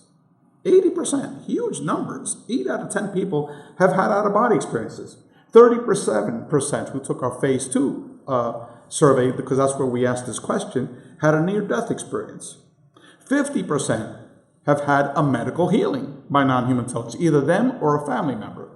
And Joseph and Preston Dennett wrote that chapter. 50%. We have some people who here has been, who think they've been healed by non-human intelligence. 1, 2, 3. Or family member. 5. Anyone in the back? I can't see you. Okay? So at least 5 people here. Now, if you would ask the full hardcore blown experiencers, that's a different category here. Then I would say it's like almost all of them. Okay? Either they or a family member. Have you ever had an out-of-body experience? 80%. Have you ever had a near-death experience? 37%. Medical healings, 50%. Telepathic communications with non-human intelligence, 78%. Almost 8 out of 10 have had telepathic communications. Have you ever been brought to a matrix reality, like I had mine? Okay? 50% of the people. That's mind-blowing. Do you ever hear this in a UFO conference? No. We've had almost double the number of people that have had abductions have been brought to a matrix reality. Ever had past life memories? For example, memory of your consciousness in a previous life. 66%. Huge numbers. Have you ever seen a ghost or a spirit? 76%. Again, 3 out of 4 people. Huge numbers. Do you have memories of you visiting heaven or what can be described as the spirit world? Crazy, 46%. 46% were brought to the spirit world. Have you ever seen small colored orbs? 67%, 2 out of 3 people. Have an object mysteriously appear right in front of you? Those are called aports. Okay? 25%, 1 out of every 4 people. Joseph met one of my best friends. He has a whole shelf of aports. His wife, he's a retired DEA federal agent. His wife is a PhD psychologist. Their daughter is a PhD psychologist. All three of them are major experiencers. But my friend Alberto Fernandez is like the world's biggest contact experiencer by far. He's like, get anyone that you've ever talked to, or even your own case, multiply that by 100. That's my friend Alberto. He has a whole shelf of aports. He has his wife holding a Chinese sword that was presented to him by a Chinese emperor who was his adopted father in a past life. Okay? He had told his wife everything that just happened. He was freaking out. You know, this fat guy with a Chinese wardrobe appeared right in front of him, you know, told him what the emperor's name was, and his name, who was adopted son, and said, if you don't believe me, go to the library or a bookstore, read about me, and you'll see my adopted son was this and that. That's your name, you know. Told him about all his life, how his father was a pirate, that was his brother that was killed in the battle, and told him the name of the battle, and you've got 26 kills, you know, blah, blah. Well, anyway, that sword, guess how many notches it had? 26 notches. The Polaroid camera. Those are these pictures that you took and developed right in front of you. Okay? You cannot fake that stuff. Okay? They showed me a Polaroid picture of his wife, who's very little. She's like this, holding up this heavy Chinese sword. Huge. Guess how many notches that sword had? 26. Okay? They left it, and they both went and do some things, and then when they came back, and they had left it on the living room, the centerpiece there, wasn't there. It had gone. Okay? Then in return, several days later, they left him a jade statue, you know, of this Chinese emperor. Okay? Anyway, he has a whole huge cabinet of all these aports. Okay? And his experiences are just, talking about people that are being brought to matrix realities. You know, Alberto has a ton of stories. Okay? And he was also part of Grupo Rama. With Sixto Paz, okay, way before Stephen Greer, you know, and those protocols are actually Grupo Rama protocols. Anyway, objects ever fallen or suddenly moved around your house without any reasonable explanation, 61%. Can you see or feel energy auras around people? 74%. 29% have channeled a non-human intelligence. 45% actually were brought to the spirit world. 49% have had their body out in space. And all of a sudden, they're looking down and there's planet Earth there, you know, and they're flying through space, okay? On and on and on. These, one experience after another. 60% have repeatedly experienced objects moving in their home without explanation. 47% have seen shadow people, okay, in their house. Beings that look cloudy, human-like, that streak across their home. Let me tell you a story. Here I was on a Skype call with two ladies who are experiencers. They're volunteers for our support group. You know, when people, Ray, I need help, I'm going crazy, oh, this is happening, all this and that, right? I couldn't handle all the people and Mary Rodwell and a whole bunch, so we had a support team, right? So here was a call with these two ladies, okay? And then all of a sudden, I'm looking at the camera and I see like a shadow being, a shadow person like streaked right behind me, okay?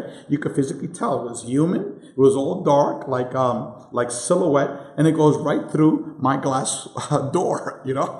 And one of the young ladies, she was like, ah, Ray, what the hell is that? What was that? I said, don't worry about it. It's just a shadow person, you know?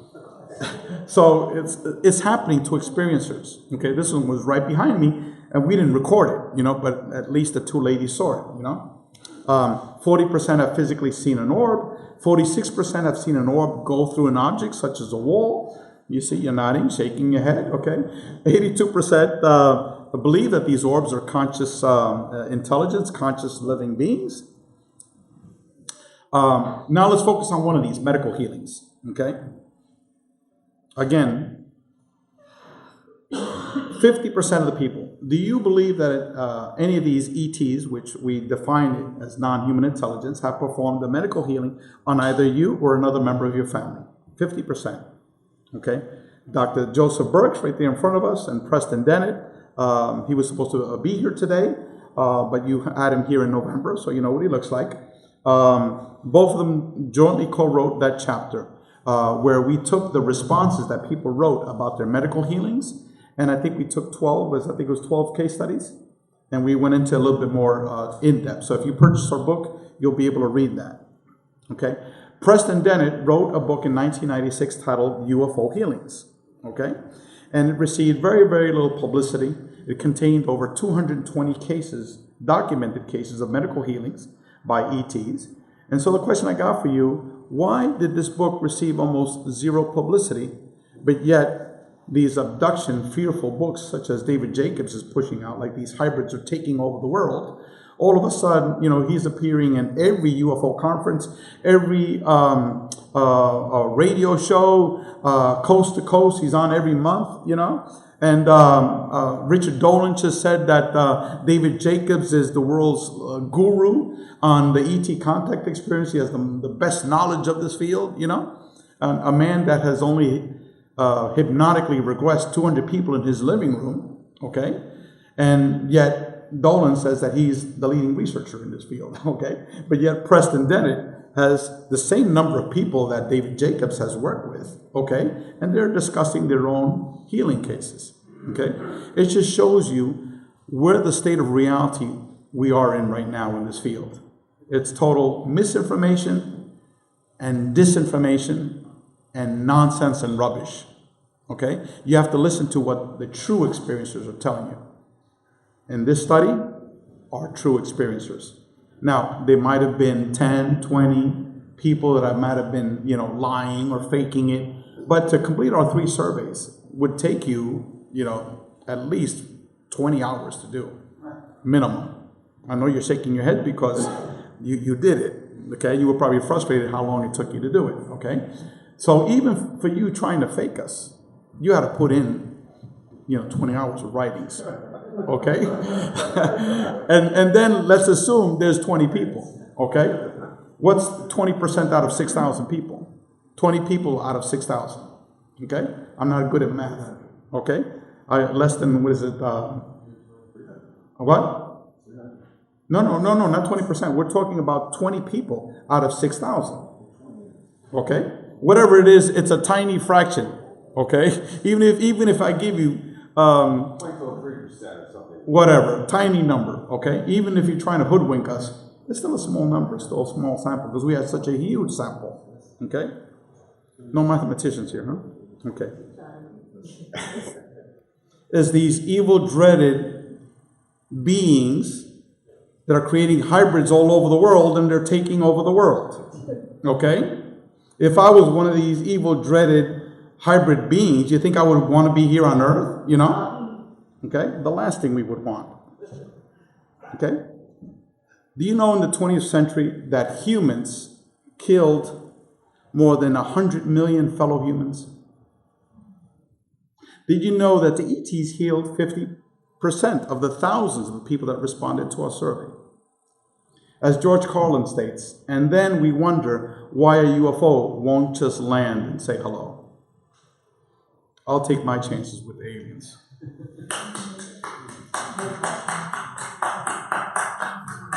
Okay, now, sorry if any of you are mainstream materialist ufologists that are out there because I'm rupturing your bubble, okay?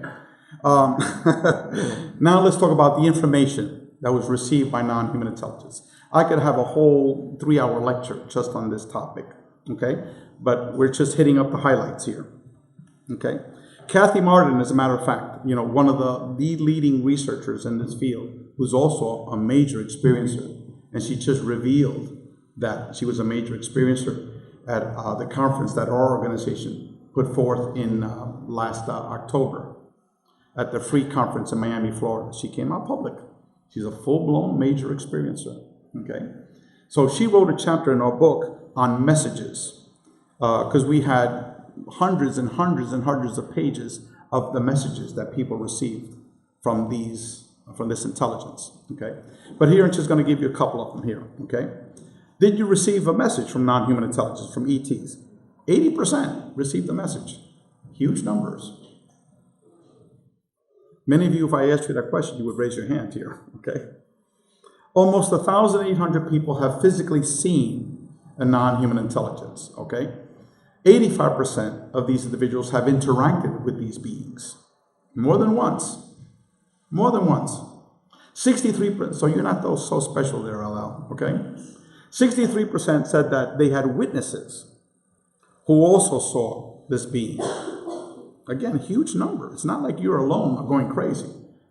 If my wife saw something as well, we can't both of us be crazy at the same time. If my daughter saw this as well, we can't have family psychosis here, okay?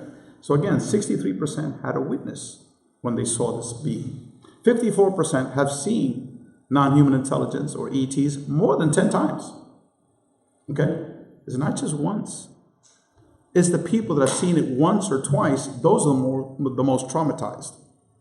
But it's the people that have had repeated experiences, okay? Then, at the end, they perceive it as positive. And I'm going to go into that in a couple of minutes, okay? Was the communication in your native language? 75% said yes. Did the ETs impart reassuring messages to you? 51% said yes. Did the ETs provide you with a spiritual message? Aha, bingo, you win the jackpot. 54% said yes. Did the ETs give you a message of love or oneness? 54%. Okay, some of you are nodding your heads. Hey, you're not special, man. 54% of people are getting the same thing, okay? Very common.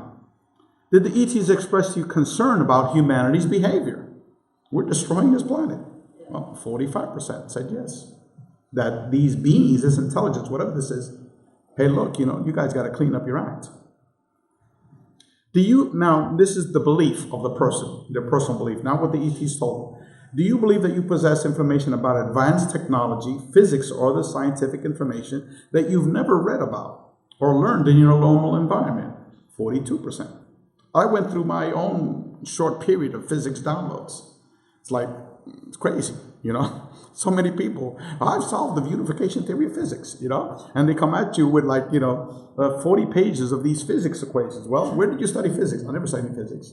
Well, how'd you do that? Well, I just wrote it down. They told me. Showed it to Edgar Mitchell and Rudy Schild. Wow, Ray, which physics professor gave you this? Okay? Happens all the time. So if you're doing this stuff, you're not rare, buddy, 42%. Did the ETs give you information that they want you to share with others? 41%. Did the ETs give you an environmental message regarding Earth?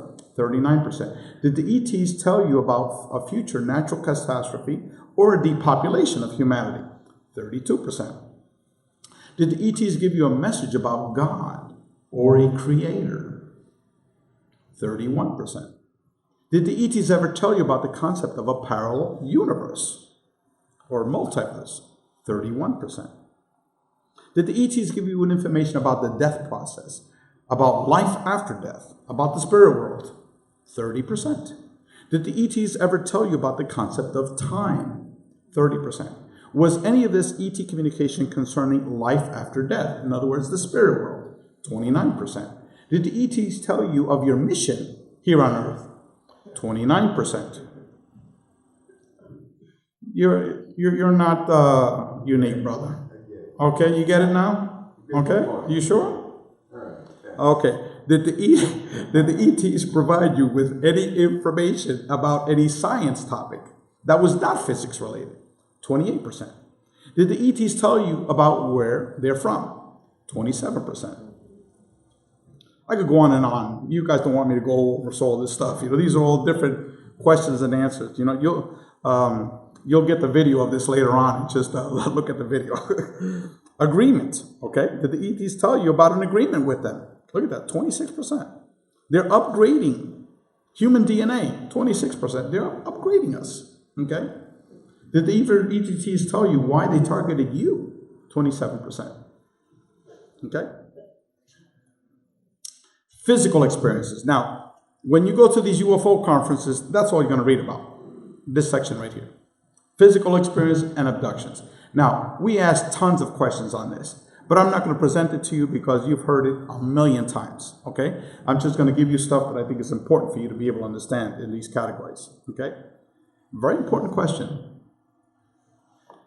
Have you had ET contact but have had no conscious recollection of ever being abducted, which is defined as taken against your will to another location? In other words, you have had contact but no abduction. 68%. Okay? So, but yet, when Whitley Strieber interviewed me on a radio show, he mentioned to what we were doing as abduction studies. I told him, Whitley, you've totally missed 2/3 of the people here, okay? This is not about abductions. This is not abduction studies. This is something so much more complicated, okay? We asked the inverse question. Have you had ET contact but consciously remember that you were abducted, which is defined as taken against your will, okay, to another location? 34%, okay? What we found out, 68% of the people, as I said before, have had no abduction, but yet they've had ET contact. 32% have had a stereotypical abduction. So, but we're going to go into the details of what this abduction is, okay? Of those that were abducted, 31% have only been taken once.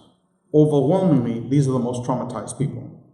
Okay, you've been abducted, you've taken once, you're scared straight. Okay, twice, that's 13%, 3 to 5, 19.4, 5 to 10, 13%, and more than 10 times, 23%. Okay,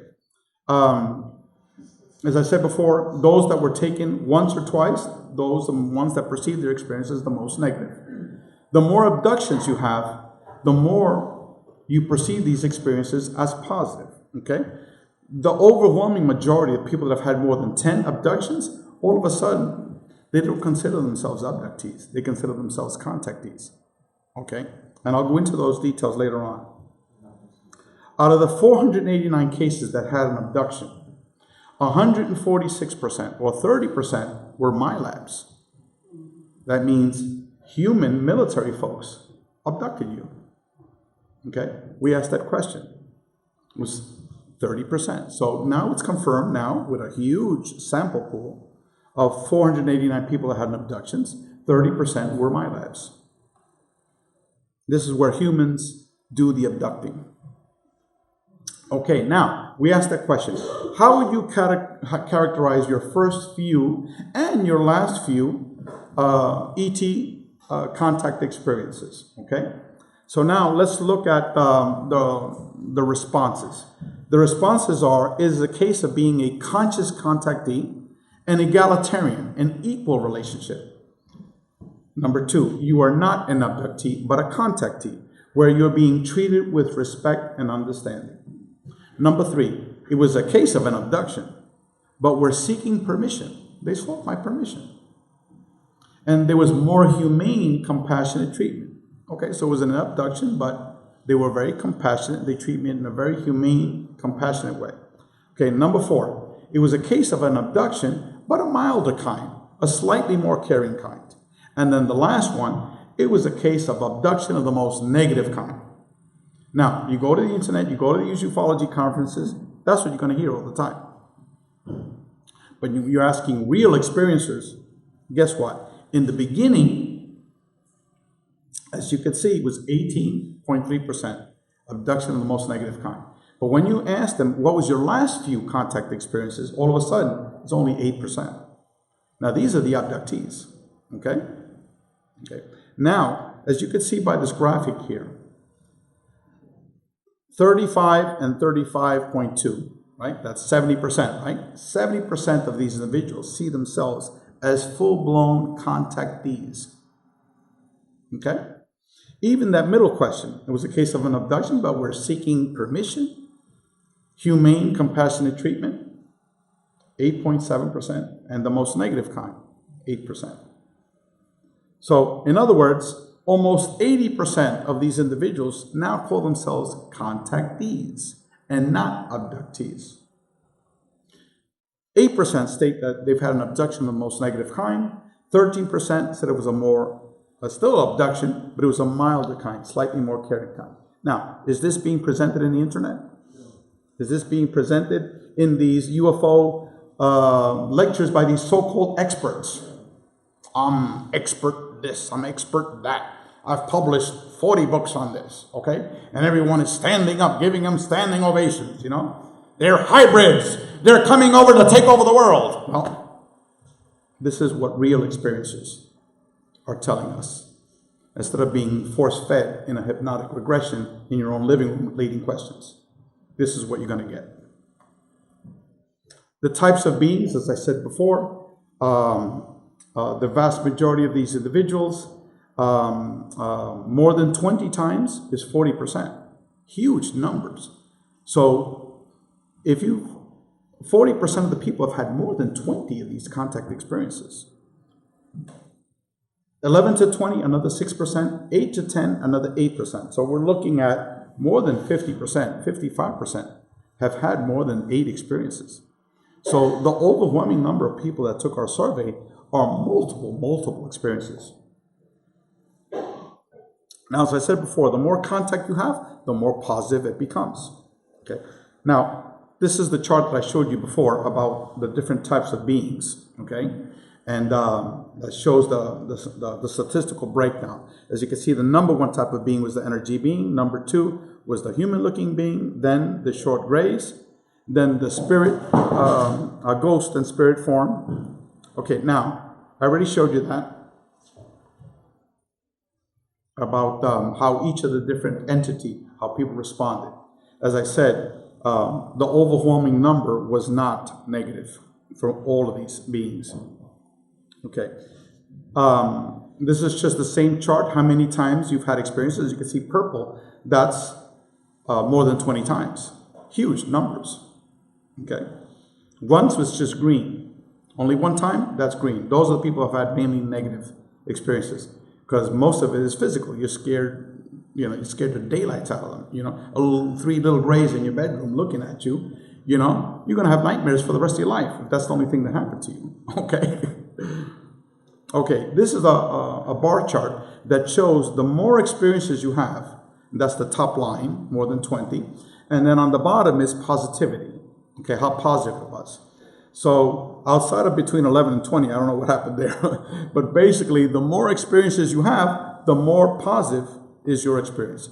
And right there, these are 1,670 people, huge numbers, which demonstrates the more contact, the more at the end you view these experiences as positive. Okay? Experiences aboard a UFO. We don't have a lot of time. We'll skip that. But the important part that you see here is 708 people have had conscious memories of being aboard a UFO. 57%, or 402 of these people, have had contact with non-human intelligence. Okay?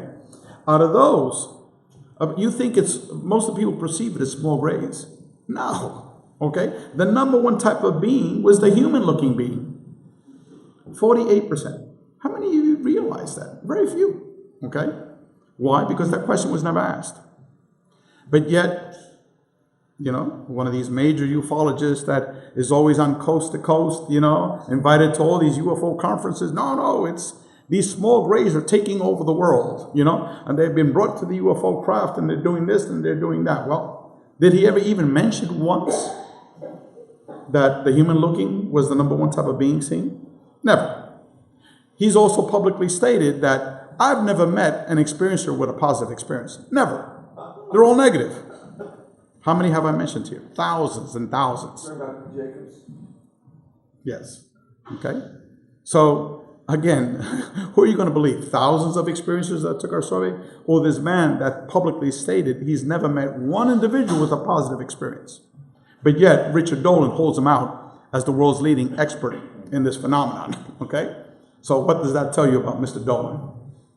And I don't really care, because I'm here to state facts, the truth. And the experiencers are telling you the facts and the truth, instead of the nonsense and the garbage that's in the internet, this is data. Okay?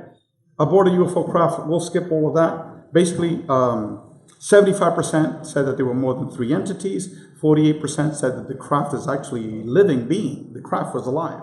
48%, huge number, half the people. 44% stated that they know why they were taken aboard a craft. 41% that they were brought as a child.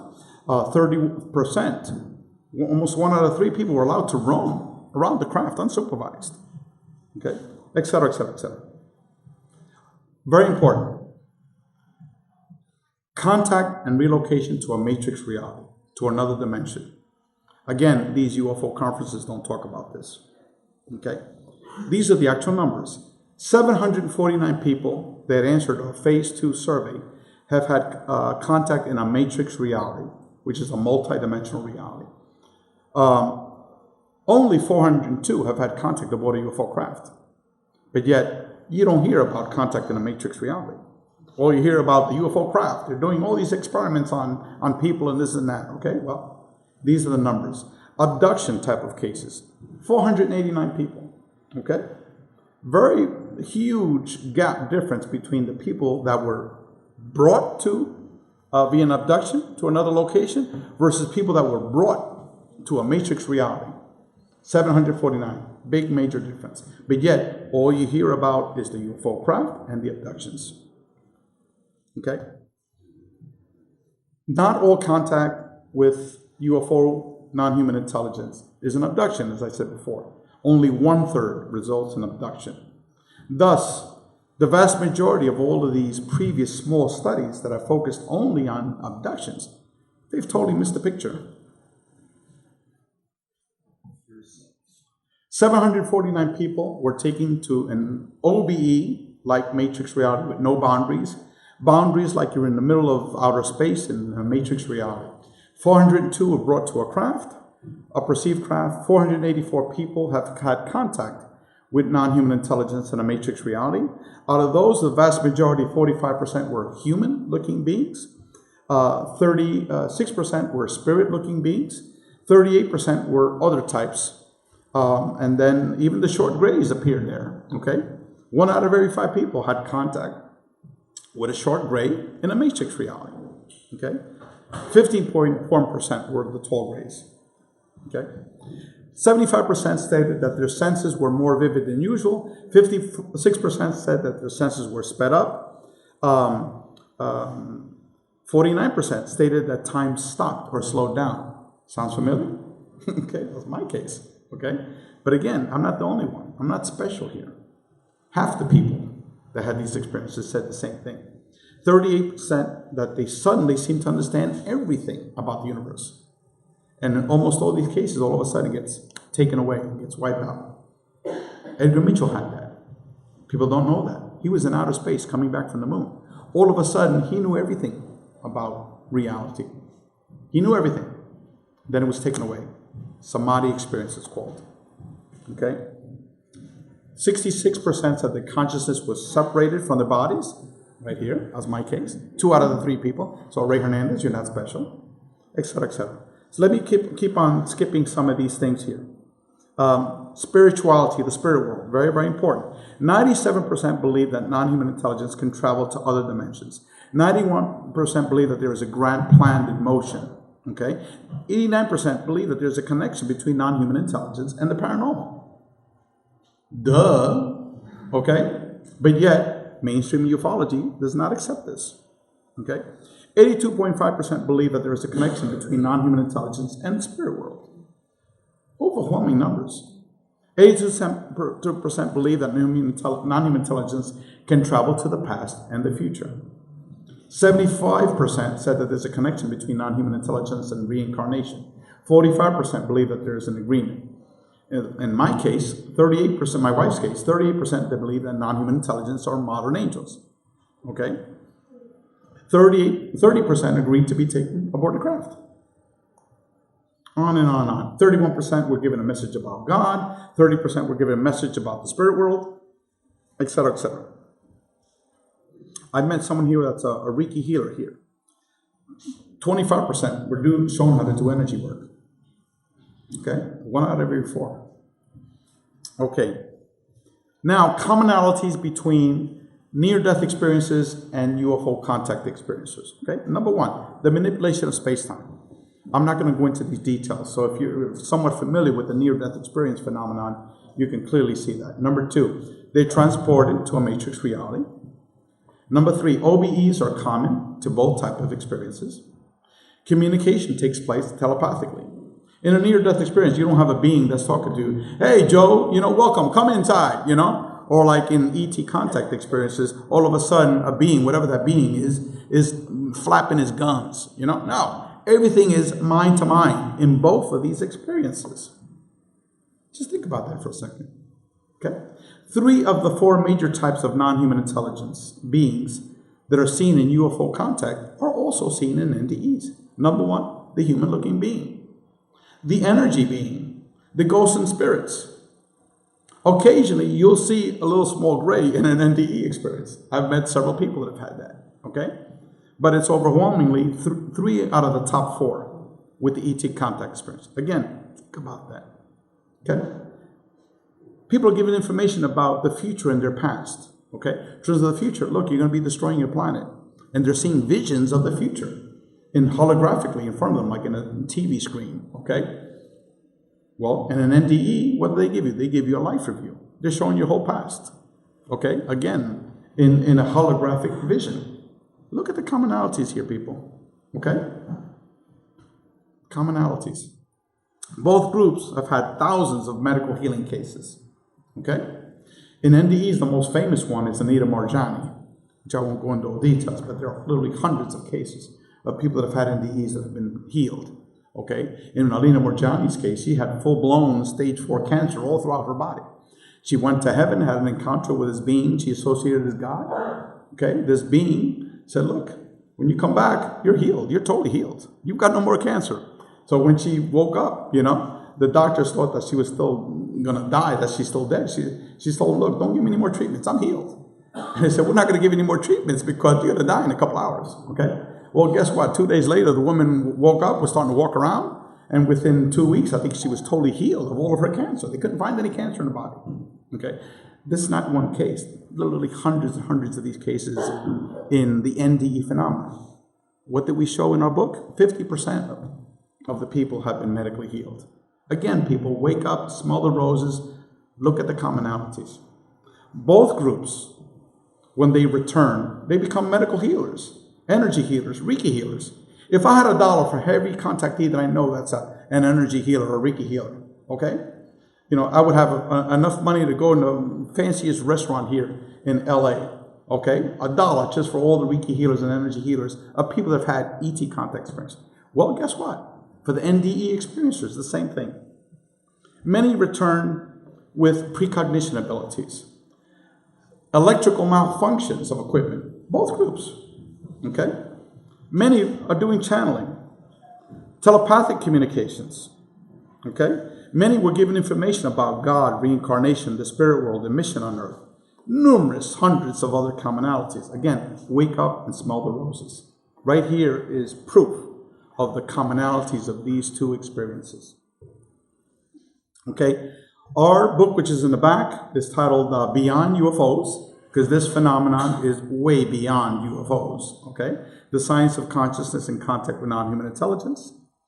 And I was going to go all the different chapters, but if you're interested, it's in our website, experiencer.org or consciousnessandcontact.org, okay?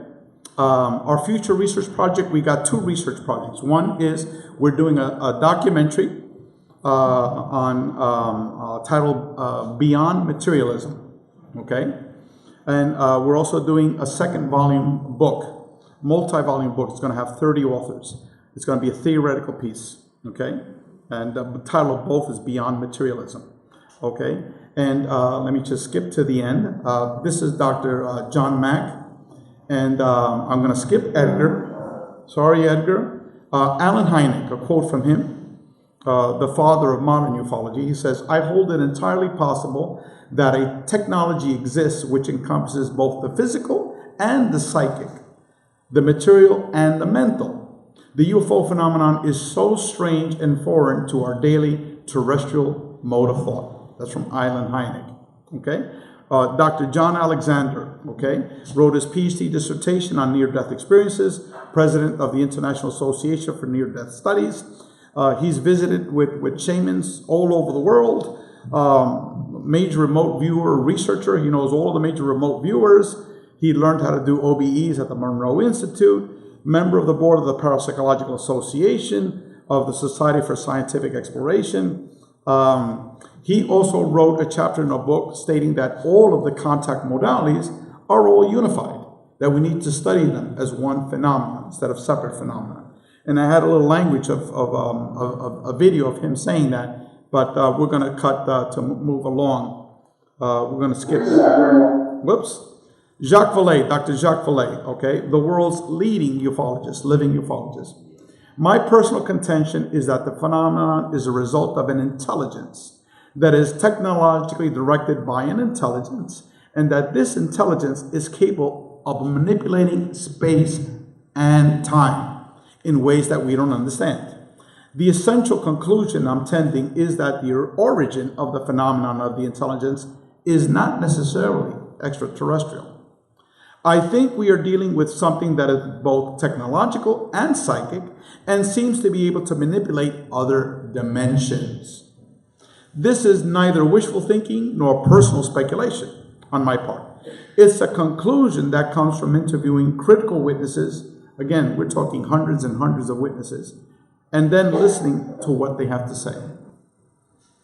So, what if I told you that your reality is a computer simulation? Computer simulation theory, also called simulation hypothesis. All reality is actually an artificial simulation, most likely one run by one universal mind, similar to an advanced supercomputer. Some people can say source, God, whatever, okay? In just a few short decades, innovators have developed devices with the capacity to learn and mimic many basic characteristics of human intelligence. If computing power continues to increase along its existing trajectory, it's possible future humans or other type of intelligent life could easily create a simulated reality. Okay. Now, this argument is being presented by literally hundreds of PhD physicists all around the world, including a Nobel Prize winner in physics. One food for thought is that our nearest galaxy is 5 billion years ahead of our galaxy. So imagine a non-human intelligence that's had 5 billion years of evolution than ours. Okay? There was the chair of astrophysics at Columbia University. He stated that non-human intelligence, okay, might actually be embedded in the very fabric of dark matter. Okay? Might be embedded actually in space-time. So this is not one just Jacques Vallée hypothesizing these things. We're talking about hundreds of physicists and astrophysicists all around the world, PhD folks at all the major universities. Okay, Edgar Mitchell developed the quantum hologram theory of consciousness. I won't go into the details of that, which is a similar theory. Okay, a multidimensional theory of our reality. Again, this is our website. This is our email. Everyone should have my card. If not, I have other cards available. And I thank you very much for staying for this lengthy presentation.